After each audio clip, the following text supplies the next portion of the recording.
Você se sente abusada pelos seus pais? Essa foi a pergunta que eu fiz no vídeo de segunda-feira e expliquei um pouquinho o drama da criança bem dotada, que somos todas nós, que desde pequenininha captamos as expectativas do contexto familiar e vendemos a nossa alma para satisfazê-la em busca de uma fantasia de que seremos amados.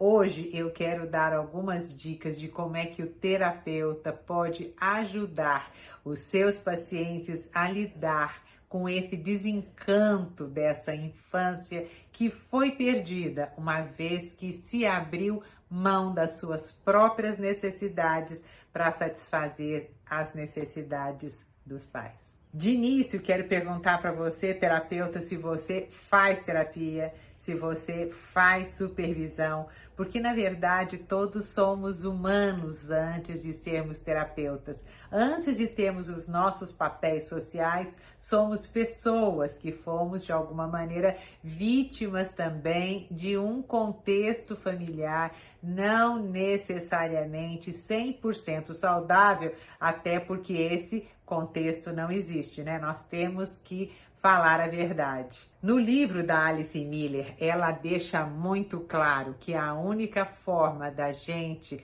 resgatar a nossa saúde existencial é resgatar a verdade da nossa infância.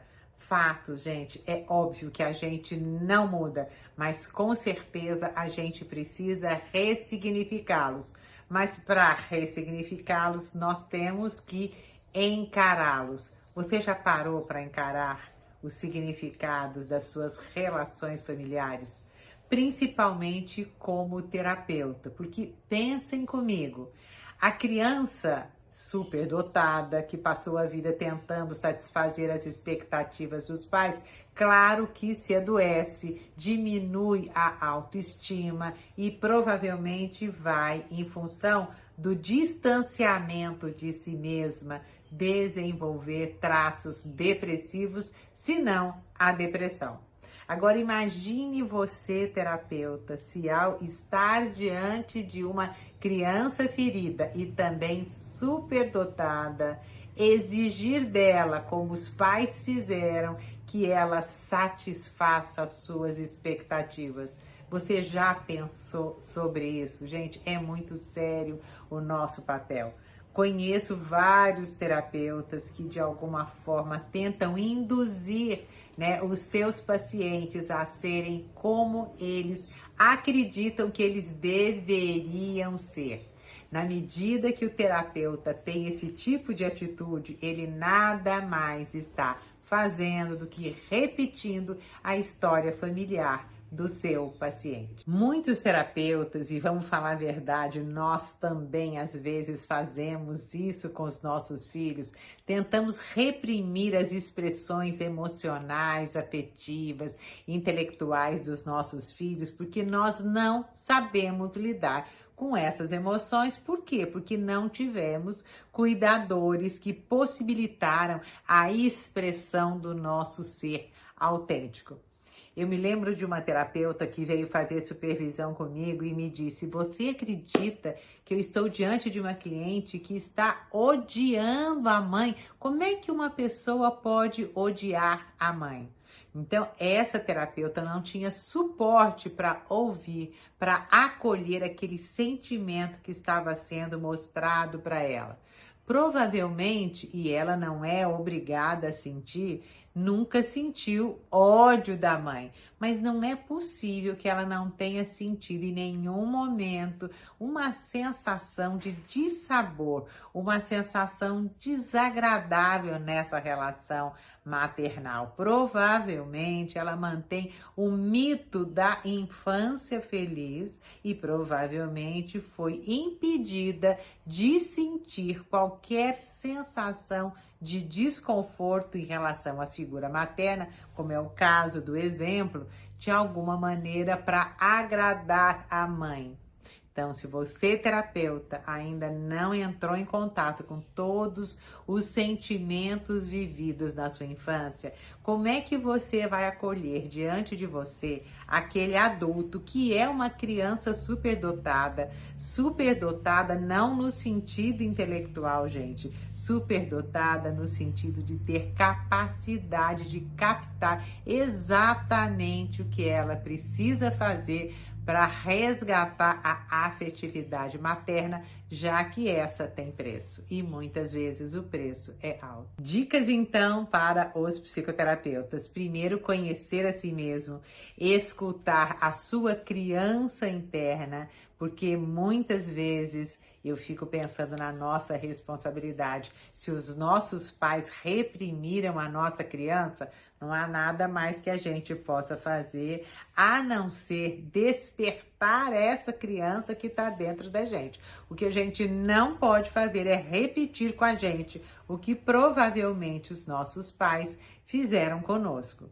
Então, é importante escutar os sentimentos. Quando você estiver diante do paciente, tente discriminar quem você escuta quando você escuta. De repente, ele está trazendo, ou ela está trazendo a história na perspectiva dela e simplesmente está acreditando que juntinho de você ela possa expressar, talvez pela primeira vez, aquilo que dói demais, porque provavelmente são sentimentos que não foram aceitos na infância, como raiva, medo, ciúmes, ódio, sentimentos de abandono, de humilhação, né? Principalmente aquelas crianças que foram vítimas de mães narcisistas, e sobre elas eu falei no vídeo da semana passada. Importante também, terapeuta, você refletir antes de responder. Cuidado com a sua resposta, porque muitas vezes quem está respondendo ao seu paciente é a sua criança reprimida, que vai fazer com que seu paciente reprima também. Vamos confessar, muitas vezes já peguei carona na terapia dos meus pacientes. Muitas vezes fico encantada com a capacidade deles de expressarem, por exemplo, a inveja. Eu aprendi a expressar a inveja, vocês acreditam? Né? Tendo diante de mim um paciente que falava abertamente da sua inveja. Então, o terapeuta também precisa ter humildade, saber quando responder, ao que ele está respondendo. Se você não sabe o que fazer, gente, silêncio, escuta, calma, tem muito ainda que está por vir. O mais importante é você promover o âmbito da cura. E como é que você faz isso? Com a sua escuta amorosa, com a sua resposta amorosa, separando o joio do trigo, sabendo quando responder, como responder, cuidando das palavras que você vai utilizar, porque com certeza tudo que a gente fala tem um efeito que às vezes a gente não dimensiona.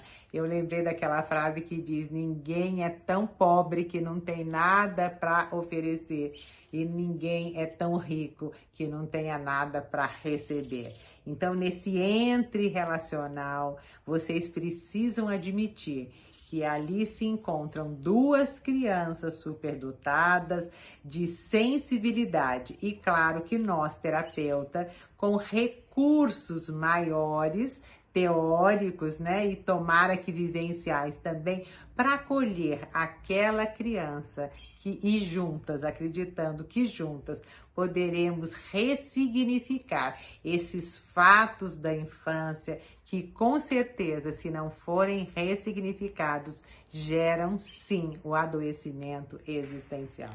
Se vocês gostaram desse tipo de vídeo, curtam, compartilhem, enviem suas dúvidas profissionais ou mesmo pessoais para o meu e-mail batepapovirginia@gmail.com, que eu vou ter muita, mas muita disponibilidade e carinho em compartilhar com você essa minha experiência como pessoa, mãe, avó e também profissional. Beijos grandes!